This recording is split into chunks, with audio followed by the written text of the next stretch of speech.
네, 여러분 안녕하십니까? 여러분들 오늘은요, 우리 지난 시간에 이어서 이제 챕터 6장 모집과 선발에 대해서 살펴보도록 하겠습니다.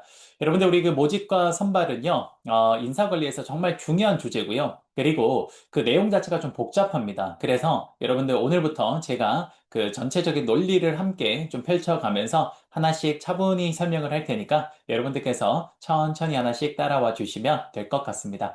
자, 그러면 오늘 그 첫 번째 시간으로 우선 모집 선발 관리가 지난 시간에 이어서 어떻게 연결되는지를 전체 흐름을 먼저 좀 보도록 하겠습니다. 자, 먼저 한번 보도록 할게요.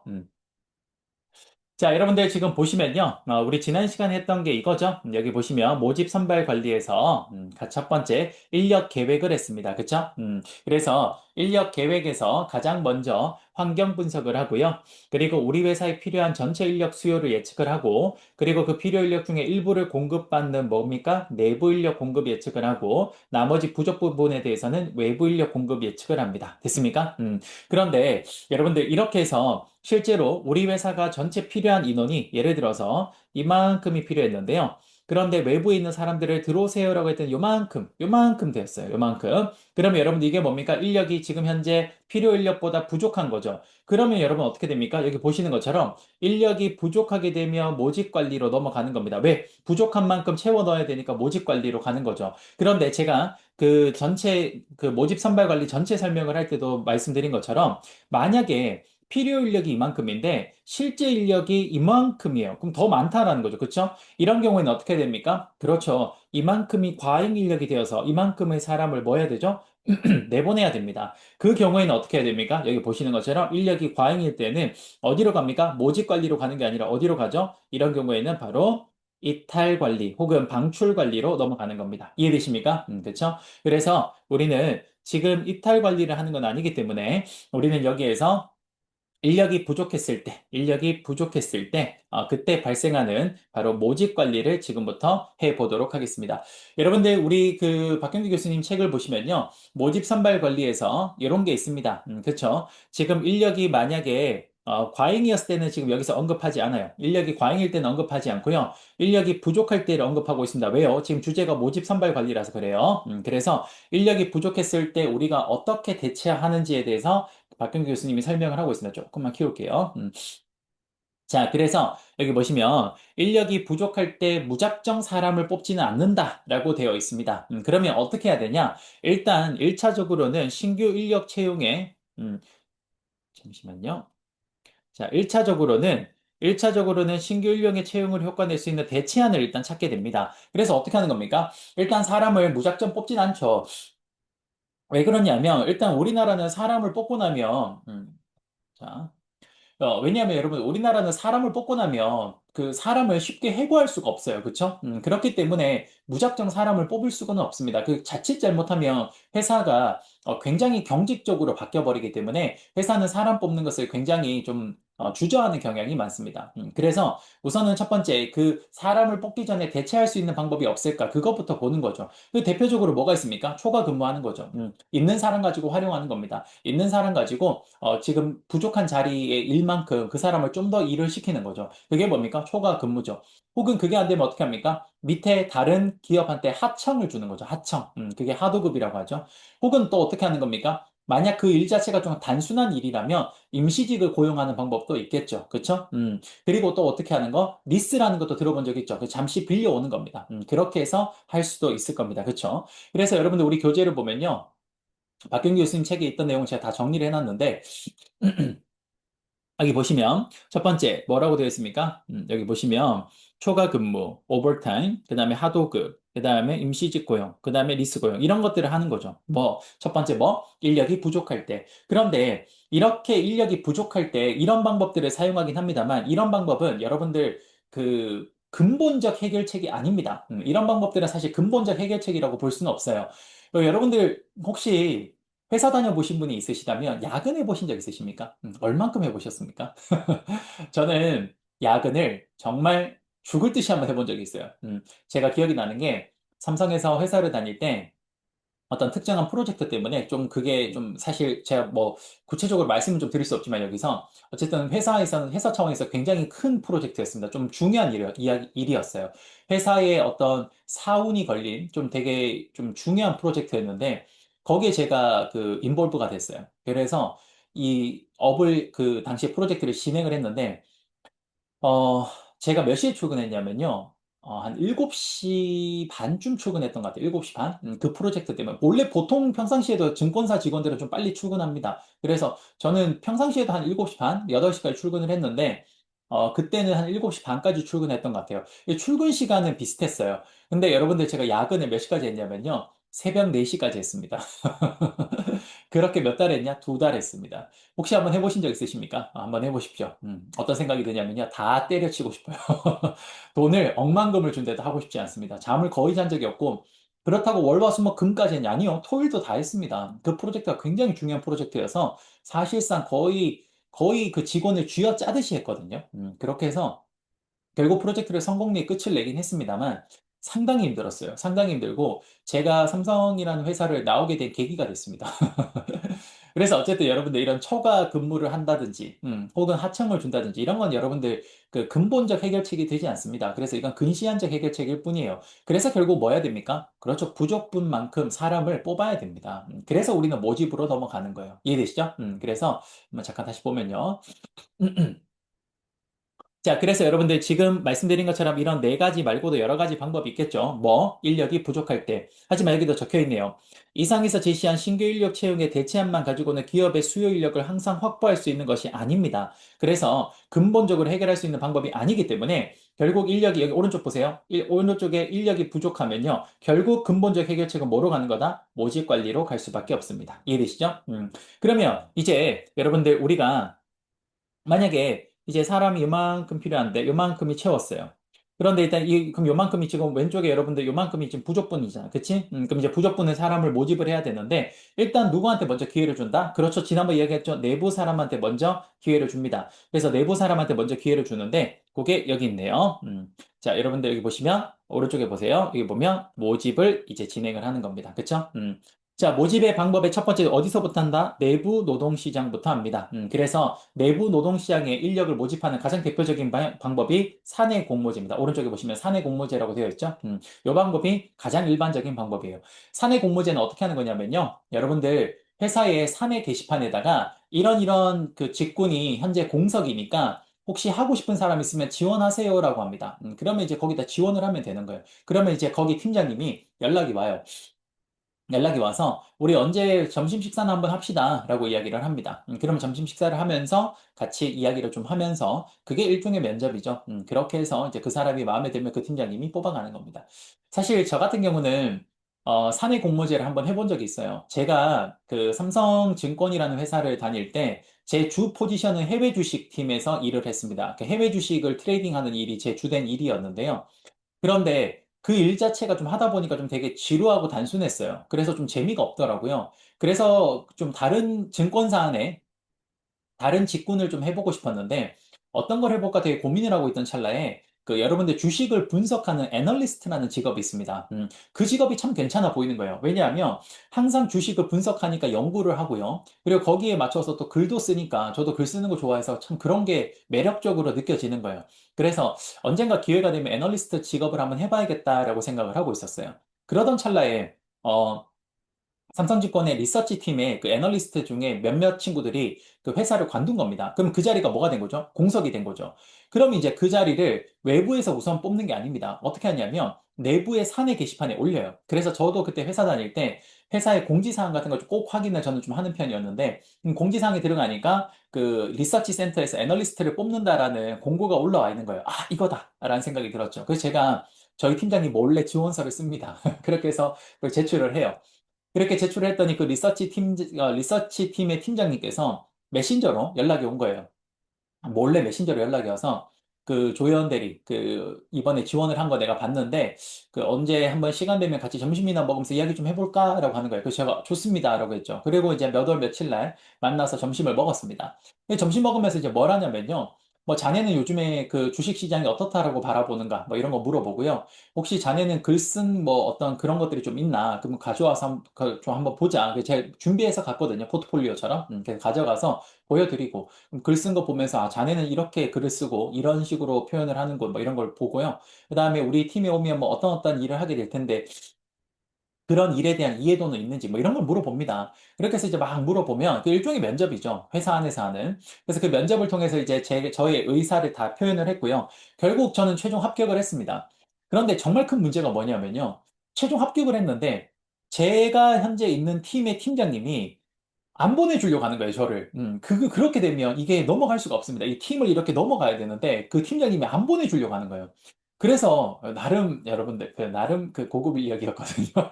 그래서 저희 팀장님이 안 보내주려고 하는 거예요. 근데 결국 그 끝까지 그걸 방해하셔가지고 그래서 결국 못 갔습니다. 못 가고 그 무산이 됐죠. 무산이 되고 그 정말 애매한 포지션이 됐어요. 리서치 팀으로 가려고 했는데, 애널리스트가 되고 싶어서 리서치 팀으로 가려고 했는데 그게 무산이 됐어요. 근데 저희 팀장님은 이제 제가 거기 지원했다는 사실을 알게 됐잖아요. 그쵸? 그럼 저를 뭘로 볼까요? 배신자로 보는 거죠. 그때부터 저를 싫어했어요. 그래가지고 굉장히 애매한 포지션이 돼서 그때 생각을 했죠. 때려쳐야겠다. 그래서 이제 회사를 관두고 나오게 됐습니다. 어쨌든 이런 게 뭡니까? 사내 공모제가 되겠습니다. 이해되시죠? 사실 우리 박경기 교수님 책에는 요 내용이 없는데요.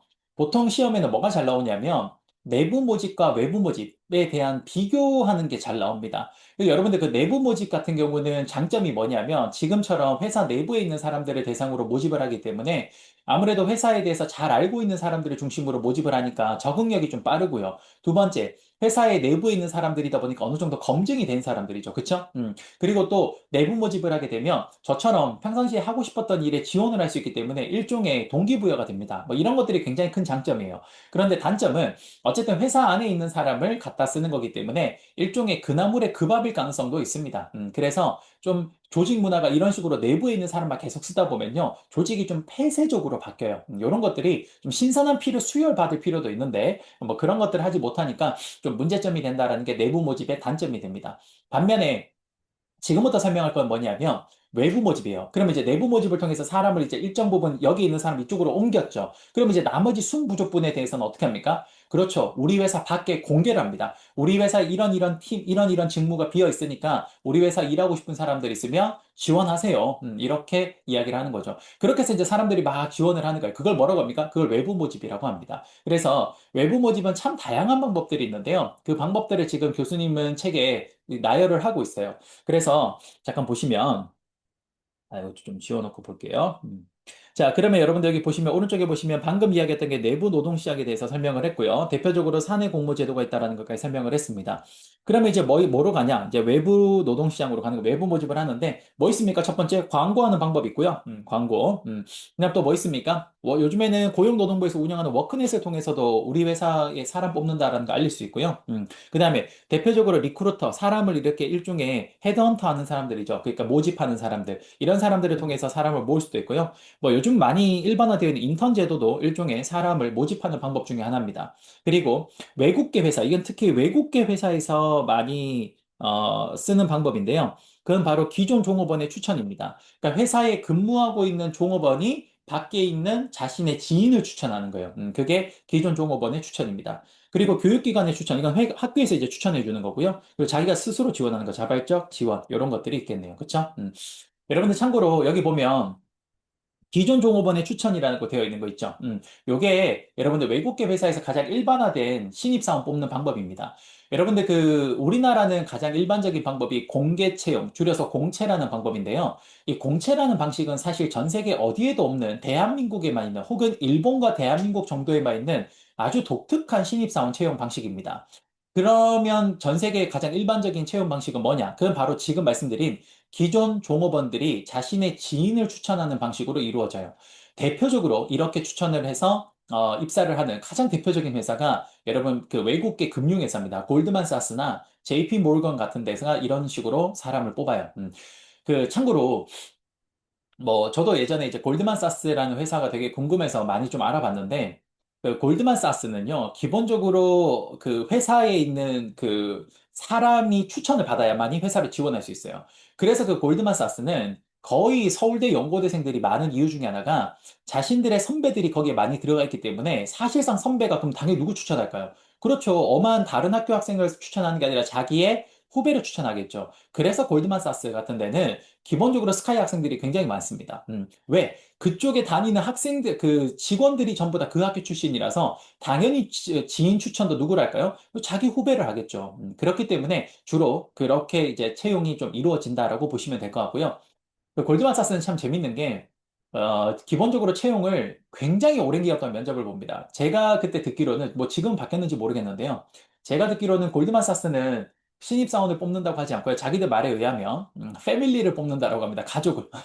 그래서 굉장한 검증을 거치는데요. 보통 면접을 한 보통 8번 이상 봅니다. 그래서 어떻게 보냐면, 그 코리아 브랜치에서 한국 오피스에서 일단 첫 번째 면접을 보고요. 그리고 여기서 통과한 친구를 홍콩으로 보냅니다. 그 홍콩 오피스에서도 한번 보고요. 그다음 또 미국으로 보내요. 그 미국 오피스에서도 한번 보고요. 또 런던으로 보내요. 그 런던에서도 보고 말 그대로 이제 모든 그 골드만삭스에 일하는 모든 사람들의 일종의 면접을 보는 거죠. 왜요? 신입사원이 아니라 누구를 뽑으니까 패밀리를 뽑으니까 모든 패밀리 우리 가족의 마음에 들어야 되는 거죠. 그런 식으로 진행한다고 하더라고요. 예전 같은 경우는 골드만삭스가 굉장히 돈이 많고 좀 그랬을 때는 실제로 면접을 그 나라에 직접 가서 봤는데요. 요즘은 제가 듣기로는 화상회의로 면접을 본다라고 이야기를 합니다. 어쨌든 이런 게 기존 종업원의 추천이라고 보시면 될 것 같아요. 자, 이런 외부 모집의 여러분들 일단 장단점 한번 볼까? 아까 그 내부 모집과 외부 모집을 여러분 우리 비교해서 문제가 많이 나온다 그랬잖아. 그치? 그래서 외부 모집의 장점은 뭘까? 가장 큰 거는 새로운 피를 수혈받을 수 있다라는 겁니다. 그래서 조직이 뭐 할 수 있다? 활력을 되찾을 수가 있습니다. 이런 것들이 굉장히 큰 장점이죠. 외부에서 사람을 데려오다 보니까 그 사람이 가지고 있는 새로운 기술과 능력을 우리 조직에 수혈을 받을 수 있기 때문에 조직이 활력을 되찾을 수 있다라는 아주 좋은 어떤 그런 장점이 있어요. 하지만 단점이 있습니다. 뭐 어떤 단점이 있냐면 일단 리스크, 즉 위험이 도살입니다. 외부에 있는 사람이기 때문에 우리 회사가 뽑았는데, 기껏 뽑았는데, 우리 회사 그 사람이 딱 들어왔는데, 이거 좀 아닌 것 같은데? 라고 생각이 들면 바로 어떻게 될까요? 나가버릴 수가 있겠죠. 그러면 그 친구를 뽑는데 굉장히 시간과 비용이 많이 들었는데, 이 모든 것들이 허사가 되기 때문에, 그래서 이런 리스크가 존재한다는 게 큰 단점이 되고요. 두 번째는 또 어떤 단점이 있냐면 공석이 있는 자리가 굉장히 누구든지 가고 싶은 자리예요. 근데 그걸 외부에서 뭐 데리고 와서 그 자리를 채운다면 내부 직원들은 어떻게 생각할까? 아, 나는 아무리 열심히 해도 저런 자리 갈 수 없구나라고 생각할 수 있겠죠. 그러면 동기부여가 안 될 겁니다. 그렇죠? 그런 내부 직원들의 사기 저하와 같은 문제들도 발생할 수 있다라고 보시면 되겠습니다. 됐네요. 한 요 정도 정리를 해주시면 될 것 같고요. 그러면 이제 모집은 요 정도에서 마무리가 될 것 같습니다. 자, 그런데 여러분 모집은 이제 여기서 끝나는 게 아니고요. 자, 여러분 여기 보세요. 여기 보시면 이제 모집은 내부 모집하고 그다음 외부 모집했죠. 그럼 이제 모집이 끝나면 모집을 제대로 했는지 뭐 해야 됩니까? 오른쪽으로 보니까 그렇죠. 모집 평가를 해야 됩니다. 일반적으로 모집 평가를 할 때는 여러분들 자 왼쪽 우리 다시 교재를 보면요. 크게 세 가지 측면에서 모집을 잘했는지 평가를 하는데요. 첫 번째는 모집 방법에 대한 평가. 두 번째는 이제 사람들이 얼만큼 확보되었는지를 평가하는 겁니다. 확보된 사람들이 얼만큼 되는지 수와 그다음 얼마나 퀄리티 있는 사람들이 모였는지 질적인 측면에서 모두 다 평가를 해야 되고요. 마지막으로 이 모집을 하는데 얼마만큼의 시간과 비용이 들어갔는지 이런 것들을 파악하는 게 총 세 가지 방법이라고 보시면 되겠습니다. 이게 모집 활동에 대한 평가라고 보시면 돼요. 구체적으로 보면 이렇게 됩니다. 자, 모집 방법에 대한 평가는요, 가장 대표적으로 현실적 직무 소개를 하면 참 좋아요. 여러분, 현실적 직무 소개라는 건 RJP라고 합니다. Realistic Job Preview라 그래서 이걸 줄여서, 이거 RJR. 다시. 여러분들, 그, 현실적 직무 소개는 Realistic Job Preview라 그래서 이걸 줄여서 RJP라 그래요. RJP. 이제 앞으로 제가 RJP라고 많이 이야기할 겁니다. 알겠죠? 이게 뭡니까? 현실적 직무 소개예요. 여러분, 이게 왜 모집 방법에 있어서 중요한 그 포인트가 되냐면요. 바로 이런 거예요. 우리가 회사가 신입사원을 모집할 때 보통 어떻습니까? 과대 광고를 하려고 합니다. 일반적으로. 그렇죠? 우리 회사 너무 좋아요. 이런 식으로. 그렇죠? 그러면 그렇게 해서 그걸 믿고 들어왔다가 막상 다녀보니까 그 괴리가 너무 큰 거죠. 일종의 대비 효과가 발생하는 겁니다. 그럼 실망감이 어떨까요? 더 크겠죠. 여러분 이거는 남자친구, 여자친구 사귈 때 똑같아. 사실 남자친구가 여자친구를 이렇게 좀 유혹을 하려고 자기를 과대 포장하는 경향이 있잖아. 그치? 그런데 그렇게 하면 여자친구가 남자친구 하는 말을 전적으로 믿고 정말 그런 사람인가 보다 싶어서 사귀었는데 막상 사귀어보니까 이제 현실이 드러나는 거, 들통이 나는 거죠. 그러면 어떻습니까? 굉장히 실망하잖아. 그치? 그러면 그 관계는 오래가지 못합니다. 그래서 여러분 아예 처음부터 솔직하게 이야기하는 거죠. 나는 이런 걸 좀 잘하지만 또 이런 건 못해. 이렇게 이야기를 해주면 그 상대방이 그걸 알잖아. 그치? 그럼 알고 나면 실제로 그 사귀었을 때 어떤 그런 행동이 보여도 그래, 내가 알고 사귀었으니까 그러니까 이건 뭐 내가 선택한 거니까 내가 감내해야 되는 거 아닐까? 이렇게 생각을 하게 되는 거죠. 이걸 일종의 백신 효과라고도 합니다. 백신 효과. 왜? 미리 한 대 맞은 거죠. 그래서 예방이 되는 겁니다. 이제 그런 게 현실적으로 좀 안 좋은 게 보여도. 그래서 이제 이런 것들을 우리는 백신 효과라 그러고요. 이런 백신 효과가 나타나는 대표적인 방법이 바로 이 RJP, 바로 현실적 직무 소개입니다. 따라서 현실적 직무 소개를 이런 방법을 활용을 하면요. 아무래도 사람들이 모집을 했을 때 잘 이탈하지 않습니다. 그래서 이런 게 좋은 방법이 될 것 같아요. 그 다음에 여러분들 두 번째로 이제 어떤 것도 좀 체크를 해야 되냐면요. 여기 보시면 자, 여러분들 확보된 지원자의 수와 질이라고 되어 있죠. 그렇죠. 우리가 사람이 너무 많이 모여도 안 되고요. 또 많이 모였다 그래서 좋은 것만도 아닙니다. 즉, 무슨 말이냐면, 적정수의 사람이 일단 모여야 되고요. 모집이 돼야 되고, 그리고 모집된 사람들의 그 안에 몇몇의 사람들이 퀄리티도 높아야 됩니다. 그래야 우리가 제대로 된 모집을 했다라고 볼 수 있어요. 예를 들어서 이런 겁니다. 봐봐요. 사장을 뽑을 때 몇 명 뽑습니까? 한 명 뽑아요. 근데 그 한 명 뽑는데 1,000명이 지원했다? 그건 여러분 너무 비효율적이야. 그치? 이런 경우에는 한 3, 4명 정도만 좀 추려서 모집을 해서 그 사람들을 선택하면 되겠죠. 그러니까 이렇게 상황에 맞춰서 모집되는 사람의 수는 달라져야 됩니다. 예를 들어서 신입사원 같은 경우는 100명을 뽑으면 당연히 이럴 때는 1,000명, 2,000명 정도가 모집을 해야겠죠. 그래야 거기서 옥석을 가릴 수 있을 테니까. 그치? 그리고 단순히 많이 모였다고 좋은 건 아닙니다. 거기 안에 속해 있는 사람들의 퀄리티가 어떻게 돼야 됩니까? 높아야겠죠. 그렇죠? 그래서 이런 게 확보된 지원자의 수와 질을 평가하는 모집 방법의 모집 평가라고 볼 수 있습니다. 마지막으로 모집에 여러 가지 소요된 시간과 비용 이런 것들도 마지막으로 평가를 해주면 되겠네요. 됐죠? 자, 여기까지 정리를 하면 우리가 모집에 대해서 첫 번째 설명을 좀 드렸습니다. 이해되시죠? 오케이. 자, 그러면 여러분들 이제 다시 또 한번 들어가 볼게요. 자, 이제 보시면요. 자, 여러분들 이제 우리가 모집이 끝났습니다. 이제 다시 이쪽으로 한번 와볼까? 자, 오른쪽으로 보면요. 자, 우리가 지금 방금 모집이 끝났거든요. 자, 이제 모집이 내부 모집을 하고 외부 모집을 했고요. 여기까지 끝이 나면 이제 사람들이 이만큼 모였겠죠. 그럼 우리가 필요한 사람은 요만큼 필요한데 이제 사람이 그거 이상 모였잖아. 그치? 그럼 이제 여기서 이만큼 이제 덜어내고, 또 요만큼을 또 덜어내고, 또 요만큼을 또 덜어내는. 그래서 최종적으로 우리가 정말 필요한 요만큼만 쏙 튀어나오게끔 만드는 이 과정을 뭐라고 합니까? 선발이라고 이야기를 합니다. 박경기 교수님도 책에서 선발이라고 이야기를 하는데요. 박경기 교수님은 책에서 뭐라고 했냐면 선발에서 가장 핵심은 뭐냐? 바로 적합성이라고 합니다. 직무와 지원자의 적합성이라 그래요. 뭐 너무 당연하죠. 여러분들 우리 인사관리의 핵심이 뭡니까? 적재, 적소 배치 아닙니까? 그렇죠? 당연히 그 사람을 뽑는 이유는 직무의 난이도보다 사람의 난이도가 낮아서 이 사람이 지금 이 일을 할 수가 없는 거야. 근데 우리 회사 내부에 찾아봤는데 그 일을 할 수 있는 사람이 없어. 그래서 지금 뭐 하는 거야? 사람 뽑는 거야. 그럼 당연히 그 뽑은 사람이 이 일과 어떻게 돼야 될까? 매칭이 돼야 되겠죠. fit 해야 됩니다. 적합해야겠죠. 그러니까 가장 선발에서 중요한 건 뭡니까? 적합성이다라고 보시면 되겠네요. 그렇죠? 어렵지 않네요. 자, 그러면 이런 이제 선발을 어떻게 하는지를 좀 구체적으로 좀 볼 건데요. 자, 봅시다. 여러분들 이제 선발은 어떻게 하냐? 여기 아까 말했듯이 적합성 정말 중요한 표현이고요. 자, 선발은 어떻게 하냐? 여러분도 잘 아는 내용입니다. 첫 번째, 1차 우리 뭐 합니까? 서류. 2차 뭐 하죠? 시험. 3차 뭐 하죠? 면접입니다. 자, 이 중에서 여러분들 가장 중요한 건 뭐냐? 면접입니다. 특히 시험에도 이 면접에 대한 내용들이 가장 많이 나오거든요. 그래서 저도 이번 수업에 면접을 중심으로 좀 자세하게 설명을 좀 드릴까 해요. 자, 우선 근데 우리 첫 번째 자, 여기 보면 선발을 어떻게 하냐라고 데 선발 방침이라고 되어 있죠. 선발 방침. 첫 번째 인재상을 결정을 하고요. 그다음에 선발을 어떻게 할 건지를 결정을 합니다. 선발은 종합적 평가법이 있고 단계적 제거법이 있는데요. 종합적 평가법이라는 것은 예를 들어서 1단계, 2단계, 3단계, 4단계가 있으면 이거 다시 예를 들어서 1단계, 2단계, 3단계가 있으면 종합적 평가법은 지원자들이 이 3단계를 다 거칠 수 있게 해주는 거예요. 그리고 난 뒤에 총점을 구해서 그 총점이 높은 순서대로 선발을 하는 거고요. 단계적 제거법은 1단계에서 일단 몇 명을 뭡니까 탈락시키고요. 그다음 2단계에서도 탈락시키고 3단계에서 최종 사람을 뽑는 이런 식으로 단계적으로 사람을 탈락시키는 방법이라고 보시면 되겠습니다. 뭐 이런 것들이죠. 주로 여러분들 그 지원자 수가 적을 때에는 종합적 평가법을 합니다. 사람이 적으니까 그 사람들에게 다양한 기회를 주는 거죠. 다양한 단계를 경험할 수 있는. 반면에 사람이 너무 많으면 그 사람을 전체를 우리가 모든 단계를 경험할 게 기회를 주는 건 시간과 비용이 많이 드니까 그때는 주로 뭘 씁니까? 단계적 제거법을 씁니다. 이해되죠? 자, 그러면 이제 구체적으로 선발 어떻게 하는지 그 방법을 보면요. 뭐 어렵지 않아요. 봐봐. 첫 번째 뭐 예비 심사라는 걸 하고요. 요즘에 잘 안 합니다. 이건 잘 없어졌고요. 첫 번째 뭐 합니까? 제일 중요한 거 서류. 그다음 두 번째 선발 시험. 세 번째 면접. 요 세 가지가 제일 중요하죠.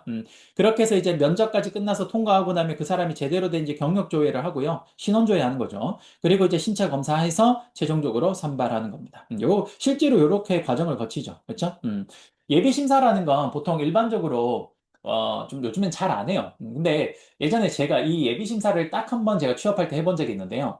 어떤 경우냐면 이런 게 예비 심사예요. 뭐냐면 그 예비 심사를 했던 회사가 제가 지원했던 회사 중에 어디 있냐면요. 코리안 리라는 회사가 있습니다. 재보험 회사인데 우리나라에 재보험 회사인데 우리나라 재보험 회사의 독점 기업이에요. 굉장히 좋아요. 그래서 혹시나 여러분도 나중에 취업을 하실 때 금융권에 관심 있으시면요. 이 코리안 리라는 회사를 꼭 한번 기억했다가 여기 한번 지원해 보십시오. 아마 여러분들 굉장히 만족할 수 있는 직장 생활을 할 거예요. 왜냐? 일단 첫 번째, 제가 만족한다라는 거의 기준은 돈입니다. 돈을 많이 줘요. 돈을 많이 주고요.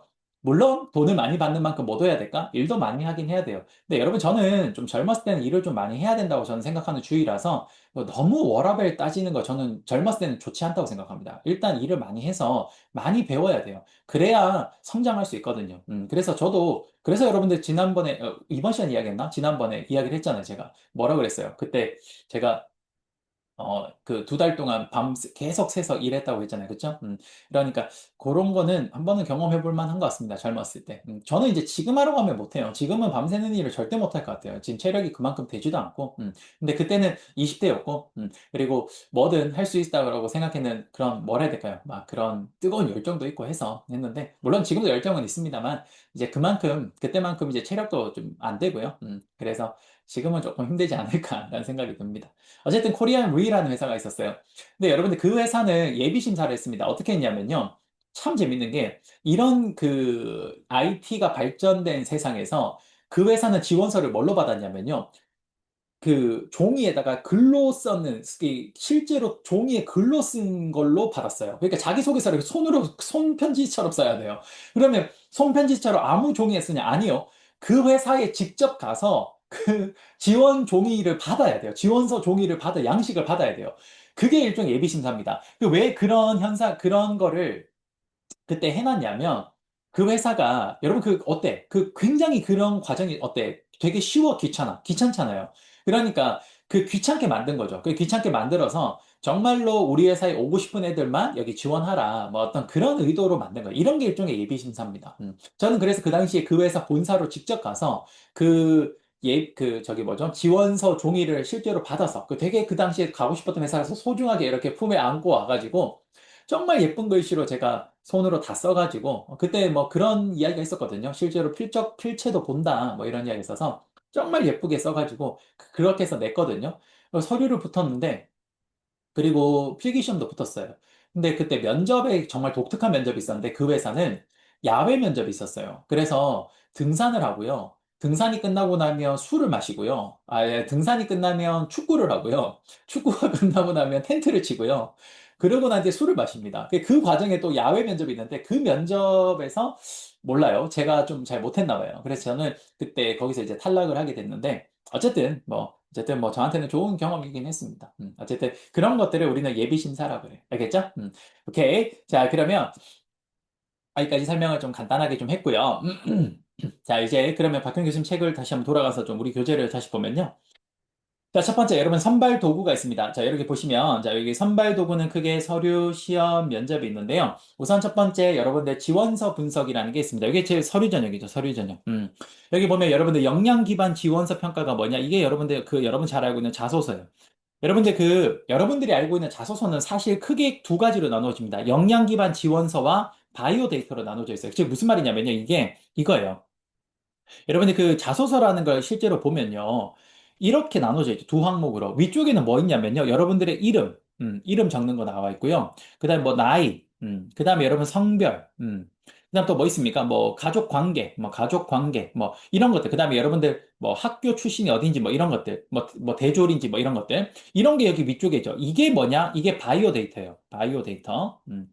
그 다음에 여러분들 그 밑에 내려가면 이제 각각의 회사에서 원하는 질문에 우리가 여러 가지 답을 쓰게 되어 있잖아. 요게 뭐야? 요게 바로 역량, 기반 지원서입니다. 이게 역량 기반 지원서예요. 그러니까 우리가 흔히 말하는 자소서는 이렇게 두 가지 파트로 나눠져 있어요. 그래서 교수님은 이 두 가지 파트를 이렇게 설명을 하고 있는 거죠. 보시는 것처럼 바이오 데이터 분석과 역량 기반 지원서 평가 이렇게 두 가지로 나눠서 설명을 하는 겁니다.